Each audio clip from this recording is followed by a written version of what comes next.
Hello and welcome to Always in Escrow with Serena Appel and Colby Burchin. Hello, Colby. Hello, Serena. I'm feeling very artistic today. I am too, and so colorful. We have Stephanie Pitts, the artist and owner of artNEST Studio. Crew creates nurturing spaces for kids to explore art, make decisions, build confidence, and celebrate their unique creativity every day. ArtNEST has 2 storefront locations in Del Rey and in Boca. Stephanie, welcome to our show. Thank you. And thank you so much for having me. Serena, I'm super excited because Stephanie is like a staple in Boca and Del Rey. If you have kids or you just want to have fun, you heard of artNEST. artNEST is everything. You get paint on you, you get dirty. Kids love it. I love it. Stephanie, I'm so glad you're coming on the show. Well, thank you so much. And that is true. I also like to have fun and get messy. So it's a perfect extension of myself. Okay, so you ready for some questions? I am ready. Throw them at me. How does providing creative freedom benefit children's development, and why is it so important? So that is a great question. Every day we are telling our kids what to do. Do this, do that, don't do this, don't do that, go to school, sit down, go over here, transition to this. They are under our spell. We want to keep them in line. We want them to do what we want them to do. And we do the best that we know how, and that's just a natural way of parenting, of teaching, and all of those things. But kids are the most creative beings on the planet, and their creativity needs an outlet, and they need to make their own decisions to know, to understand for themselves right from wrong, what worked, what didn't work. How many times do you tell a kid not to touch something? And it's not until they touch it and it's hot that they actually learn, right? So we have to give them the freedom to explore naturally the way that they want to explore without the rules, without telling them exactly what to do. There's boundaries because we want to keep them safe, of course, but we need them. We need them to explore and to make these mistakes on their own and to understand what they are capable of. So the creative freedom in that is everything, because it's not just about being artistic. It's about developmental milestones and setting them up for life. Absolutely. All right. Can you share some examples of how you encourage creative expression in children through your programs at artNEST? We have a very specific language that we use when talking to the kids. We don't say things like, wow, that looks really nice. And that seems like a really natural thing to say. Oh yeah, your artwork is great, it's awesome. But that sets an expectation up like it cannot be awesome. Why would we tell them that? No, we're going to observe what they're doing, encourage their thoughts and creativity. So we say things like, wow, I noticed that you're working really hard on that. I noticed that you use some really thick lines. I noticed that you work like an artist. Or I wonder what would happen if you were in outer space while you were painting this. So we're not telling them what to do. We're just simply making observations and then allowing their thoughts to take over the process. When you say, oh, fill in the blank spot. Oh, there's too much white on your paper, fill it in. Then that wasn't their idea. That was our idea. And we really want to encourage the behavior of them to believe and trust themselves in their process. And that's why it's about the process and not the end product. So the language is really, really important. And it is so natural to just say, oh, I love it. I love it so much. And again, it's not about us. We don't want them to have to feel like they need to take that external, reinforcement. We want them to feel good about it. So when a kid goes, do you like it? Do you like it? Do you like it? What do you think? It's, what do you think? How do you feel about it? Because we want to encourage that internal self-motivation and self-esteem. So it doesn't matter what I think. I could think it's horrible, but you know what? It's yours and you believe in it and you should believe it and you shouldn't care what I think. So that's really important too. So I do extensive training with my staff on how to talk to the kids like that, because it is extremely unnatural, because that's not how we were raised, so extensive training on that. We do a lot of scenarios. I show them examples, and we do, sometimes I have a child psychologist come in to talk to the staff. to talk them through that positive reinforcement in the language, and then setting up the environment so that they have all of the tools necessary to fulfill their vision. So if it's a project, I just use outer space because we do that a lot because kids love outer space. If it's a project about outer space, we have this thing called invitation to create. So we put out materials. It could be construction paper, glue, googly eyes, pipe cleaners, popsicle sticks. And we say, what can you make out of this? The challenge is make something out of this. And if they're like, oh, I don't know what to do, that's too much, it's overwhelming. It's like, well, let's go to outer space. What can you make that resembles outer space? And so they have the materials to make it happen. And the challenge is you use these materials and you have to problem solve to make what it is, what your vision is out of these materials. And that's just an example. There's other times where we give them unlimited materials because they have a vision and they want to make that work. There's more technique-based theories and ways that we do things because if they want to be a technical drawer, there are certain things that we have to teach them. But the ideas are always theirs, and they're always making their own decisions about what it is because it's that language that we use. It's so helpful. I mean, I'm listening to it, and I'm also, as a parent, I'm thinking, okay, what would you do for parents that want to foster creativity in their home?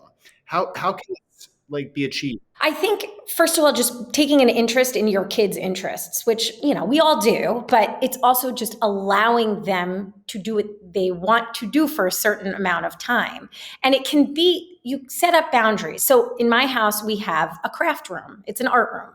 And all of their materials are there. They're also responsible for putting things away and cleaning up because it has to be all of their responsibility. If I put things away, then it's where I wanted them, not where they wanted them. And that might not be as accessible as they want it to be. So, there are doors on that room, so I don't have to look at it if it's a mess, but I allow them to understand that if I leave this a mess, I can't access my material. So I'm going to clean this up. We do everything in color order. So all the markers are, in rainbow order. So it makes it easier for them to know where to put it back. There's bins labeled with everything. So I worked really hard on the setup, but it's all theirs to do. So I would say to parents, ask them what they like to do and give them materials that are accessible to them. Don't put it in a place that they can't reach because inspiration strikes when you least expect it. It could be it's right before bed to stall for bedtime, of course, but you know what? Then build that in. 10 minutes, 15 minutes before bedtime, you can do crafts or you can do art. It's accessible to them. I do keep a little area in each of my kids' rooms so that if they can't sleep, they can get up, they can draw, but it's very specific. I don't leave technology in there. I leave things that I want them to do in there that's appropriate for them to do before bed. So it's about access. It's about showing an interest. And if you can use that language and just be conscientious about not making it about you validating their art is beautiful and just flipping it like, well, what do you think? What do you think about your art? Great. There's also something that I like to do with my own kids that I always tell parents that come into the studio. Let them teach you how to do something that they can do. So my son loves to draw dragons. And then we sit and we literally have a lesson. He teaches me how to draw a dragon his way. And we can do that for hours. And he loves it. It builds confidence.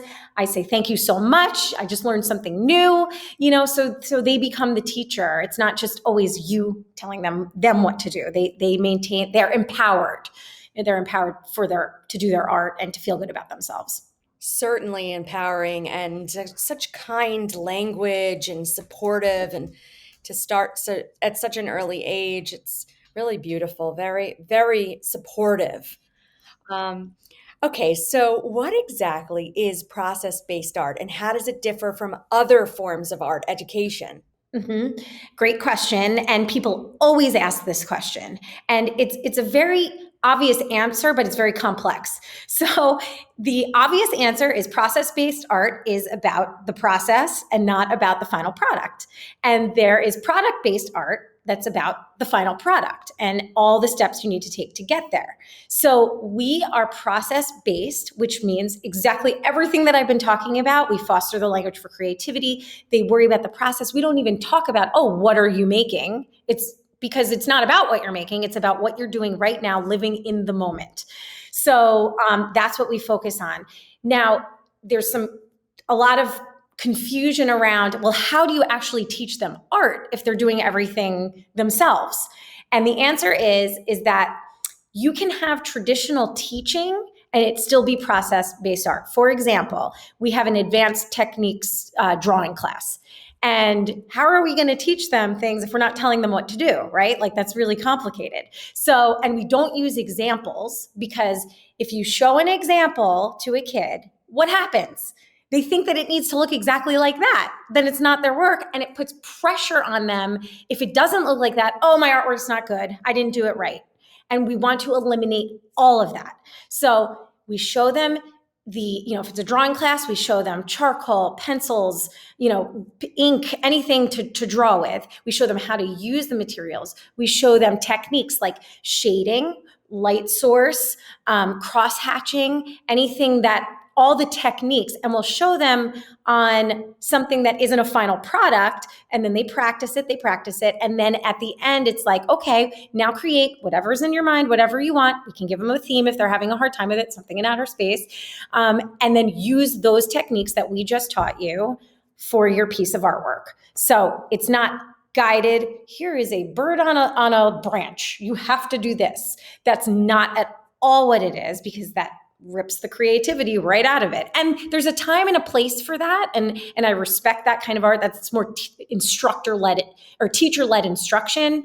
And that's totally fine. It's all in art schools. I went through it too, and it's really valuable. But that is not what we teach. We teach, you have wonderful ideas. You should believe in yourself. You can believe in yourself. And everything that you do is wonderful because you believe that it's wonderful. So that's really the difference. So incredibly supportive.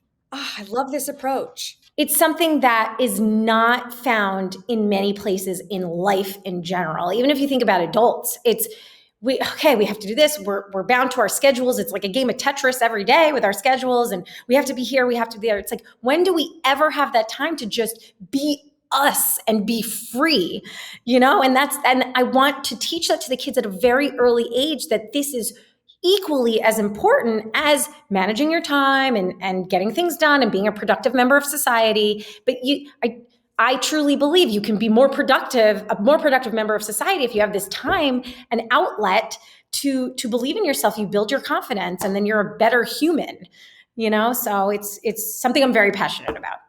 I am definitely passionate now. Great. We've converted you. So balancing a business and motherhood can be challenging. How do you manage your time effectively between the two? Great question. So at first I didn't, and I would just pass out at the end of the day and wonder why I even did this. It was really hard. But again, as what we teach, I had to make the mistakes to learn, and really valuable lessons. And the most important lesson that I learned is that it is okay to ask for help. I get help. I'm blessed that my parents live down here, and they're able to help me. They help me with the kids. I was able to cut the cord and hire people to do things that I was doing, so that was really hard, because I just felt like I was the only one that could do this. Like, nobody else can do this. How could I hire somebody to do it exactly how I did it? And then I realized there were many ways that I could actually train somebody to do it. I came up with systems and processes, and I found some remarkable people that work for me and keep my vision going. And they truly believe in the vision as well. So it's our vision. And so, they step up, and some of them are also moms. And I really get joy out of giving them an opportunity to have the flexibility to, volunteer at the school and stay home with their kid if they're sick. And, so we all kind of help each other out in that respect. So it built a community. We have a village. It's the artNEST village, and we all help each other out so that we're able to have work-life balance, and all of us. And taking time to indulge in self-care. That word is like a buzzword for me, because self-care puts pressure on it. Like you have to have self-care. It's like when I have time, I do things that I enjoy and it makes me feel better. That's kind of how I look at it. So, I just put on my calendar, I put my time and I put my phone on silent and I either meditate, go for a walk, just, I play music. So I play the piano. So I'll play the piano. I do my own artwork. Whatever it is, that is my time. It is blocked off. It is part of the Tetris board that is my schedule, but it's locked in and it's on repeat every week. And doing things just, making sure my husband takes the kids to school in the morning so that I can work out at that time, because then I do pickup. Like there's so many things that you can work in, and I had to learn that. Before I was just trying to do everything myself because I thought that's what I was supposed to do. But no, I just asked for help. I asked for his help, and I came up with systems and processes for my staff, and that was everything that allowed me to have balance. Well, sounds like you're juggling it very well and finding those solutions. Incredible. Can we talk about growing your business? Starting from the proof of concept to multiple units is such a significant achievement. What were some key milestones or strategies that helped you scale the business? Thank you. Yeah, I mean, it has been such a journey. I still can't believe it's real.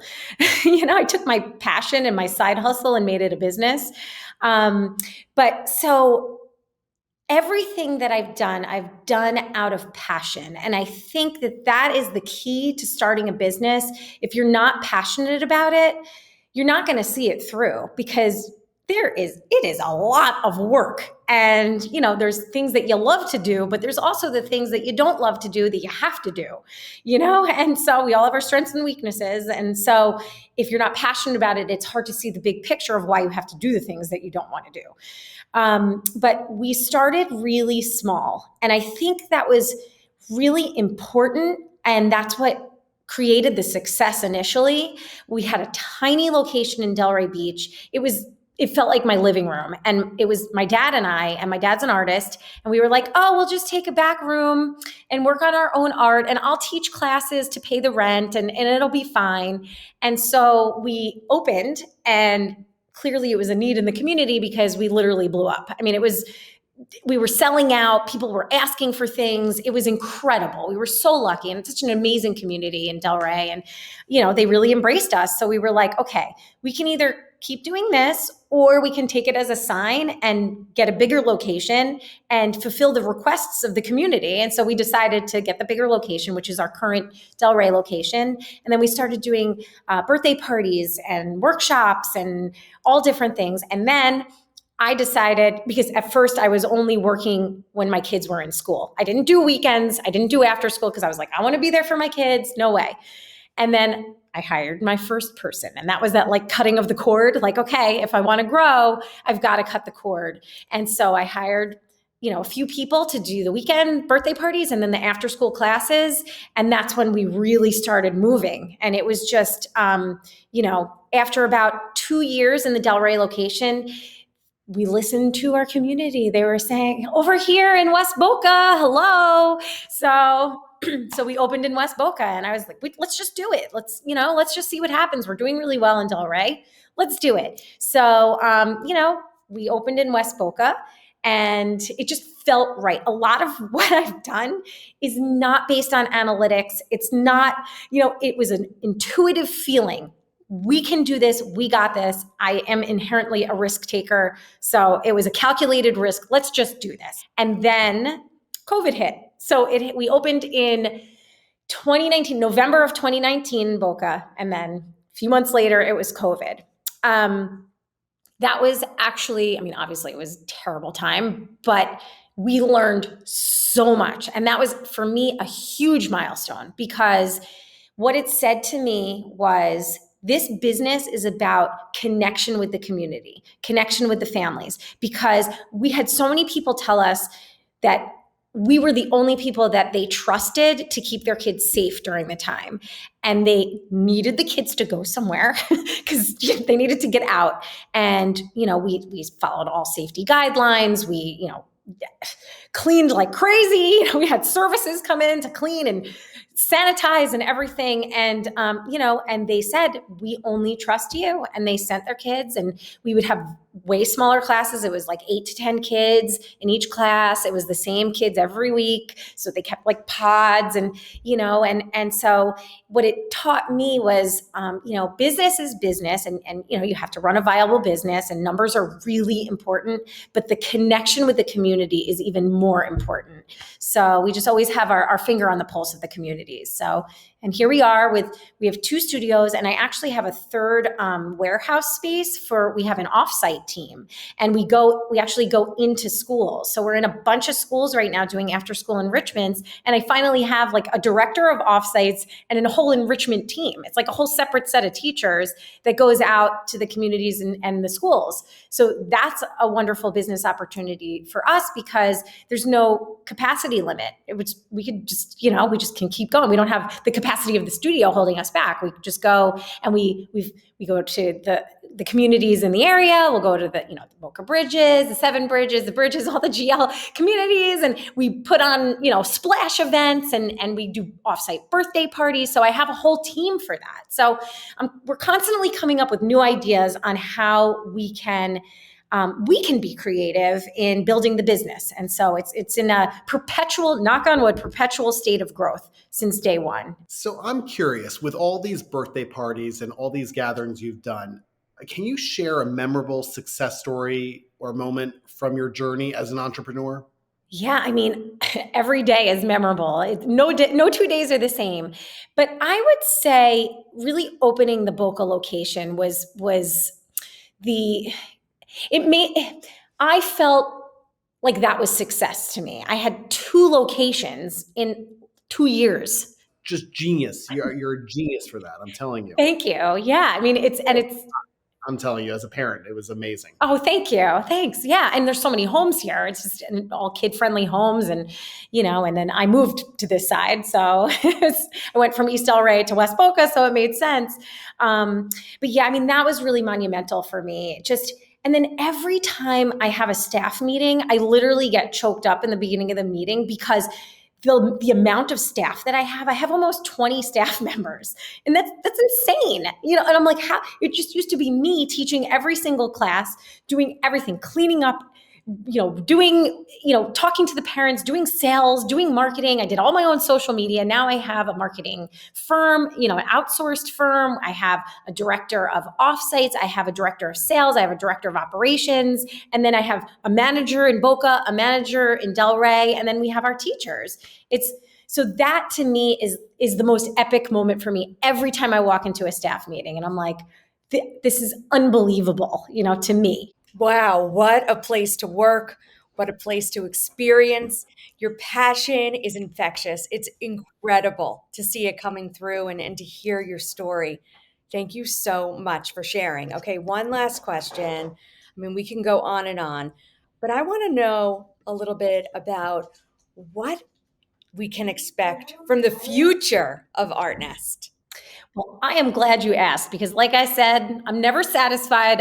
I get bored easily, and I need to continue to find fun things to do. So I'm actually just in the process of, or completed the process of preparing for partnerships and taking on partners to open more artNESTs. I want to build an empire because I honestly believe that if the more kids that are affected by process-based art and this positive, supportive environment where they make their own decisions, where they feel confident and build confidence within themselves, they become better and kinder and more respectable and respective humans as they become adults. And so I feel like if we have thousands of kids having this philosophy when they're younger and they grow up with it, that it can literally change the world. And I know that seems far-fetched and crazy with my 2 locations, but I truly have that vision of having artNESTs around the world and having parents also understand this philosophy so that they can continue it in the home and give their kids freedom. They just need the creative freedom to build that confidence and to understand each other, work out their problems amongst each other, that we're not chiming in like, no, say sorry, but they didn't actually mean sorry. Like, they need to figure that out. And I think the more that they learn that, the better adults they become and a better world this world can be. Brilliant. Do it. I believe in you. You are incredible. And, to put out what you're putting out there is really going to change so many of us. Thank you so much for taking care of the future of our children. Well, thank you. And thanks for asking all those questions so I can get my message out. Stephanie, you're an inspiration. Thank you. So Stephanie, tell everyone, because I've experienced it. My kids go to your place and they have such a ball. I want everyone to know, do you offer camps? We do. It's one of our most popular offerings. So we have we have summer camps, we have spring break camp, and we try to accommodate all of the different school schedules because everybody's on spring break at different time. So basically all of March is spring break camp. And then we also do non-school day camps. So any day that a school is off, we offer a non-school day camp because we want to help the parents out. The kids need something to do, and it's all day. It's creative madness. It's just so much fun, and we really love them. So they're any non-school day, and if there's a school that has a random day off that we don't have on our schedule, people call us and they say, "Hey, can you do a camp this day?" I say, "Get 5 people together. We'll put a camp together," and it's no problem. It's wonderful. Such a great thing. I think it's great I think adults should do this. Yes. Oh, we do adult events too. So we actually have a neon glow extravaganza party going on for adults. So it's like, Wow. YOB, come in and use the splash room and go crazy. And we also did it was called I Heart Chakra, and we brought it back. We're bringing it back in April. And it's, we do sound bowls and meditation. And so we kind of get into ourselves, calm ourselves, bring ourselves down, and then go crazy in the splash room. So you're releasing everything. So it's really cool experience. So we're gonna expand on the adult events. That's coming soon. Serena, you need to come back to Boca and do this with me. Absolutely. Yeah. Absolutely. I'm there.